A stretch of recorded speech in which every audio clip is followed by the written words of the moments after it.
সাতক্ষীরায় দলিত জনগোষ্ঠীর দক্ষতা উন্নয়ন বিষয়ে প্রশিক্ষণ অনুষ্ঠিত। বিস্তারিত আব্দুল ওহাবের পাঠানো তথ্য ভিডিও চিত্রে। সাতক্ষীরায় বেসরকারি সংস্থা দলিত এর উদ্যোগে পিছিয়ে পড়া জনগোষ্ঠীর দক্ষতা উন্নয়ন বিষয়ে প্রশিক্ষণ কর্মশালা অনুষ্ঠিত হয়েছে। সোমবার 11 নভেম্বর সকালে শহরের বিনের পোতায় অগ্রগতি রিসোর্টে এই কর্মশালার আয়োজন করা হয়। পেশা ভিত্তিক বৈষম্য মুক্ত বাংলাদেশ গড়ি এই স্লোগানকে সামনে রেখে আয়োজিত কর্মশালায় প্রধান অতিথি হিসেবে উপস্থিত ছিলেন সদর থানার পুলিশ পরিদর্শক মোহাম্মদ শফিকুল ইসলাম। এছাড়া দক্ষতা উন্নয়নে করণীয় বিষয়ে আলোচনা করেন দলিত এর প্রকল্প কর্মকর্তা মোসাম্মদ আঞ্জুমান আরা, প্রশিক্ষক সৈয়দ রাব্বি, মোবিলাইজার সুজন দাস ও নিকোলাস মিস্ত্রি।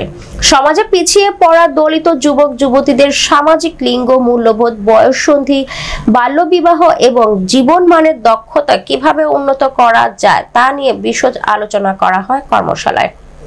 এছাড়া দলিত জনগোষ্ঠীর বিভিন্ন সমস্যা নিয়ে আলোচনা করা হয়।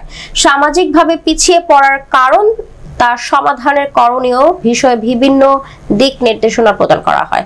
এছাড়া কিভাবে দক্ষতা বাড়ানো যায় তা নিয়ে পরামর্শ দেন নিকোলাস মিস্ত্রি, সৈয়দ রাব্বি এবং সুজন দাস। কর্মশালায় দলিত শ্রেণীর জনগোষ্ঠীর বিভিন্ন সমস্যা ও অভিযোগের কথা শোনা হয়। সমাজে চলার পথে বাধা বিঘ্ন এবং সমস্যা লিখিত আকারে নেওয়া হয়। পরে সেসব বিষয়ে সমাধানের পথ নিয়ে বিস্তারিত কথা বলা হয়।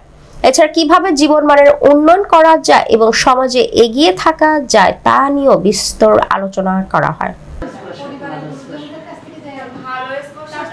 একজন করে বলেন,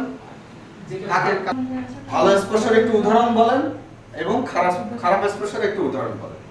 ভালো স্পর্শ আমরা বুঝতে পারি যে এই কাজটা আমাদের ভালো লাগছে না, আমার অস্বস্তি করে বাসে বোন।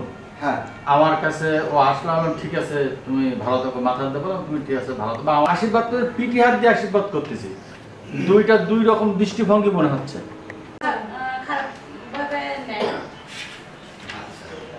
অনেক সুন্দর, অনেকে কিন্তু ও এই যে মাথা হাত দেওয়াটা ভালো মনে করতেছে, আমি যদি পিঠে হাত দিলাম যে ঠিক আছে তুমি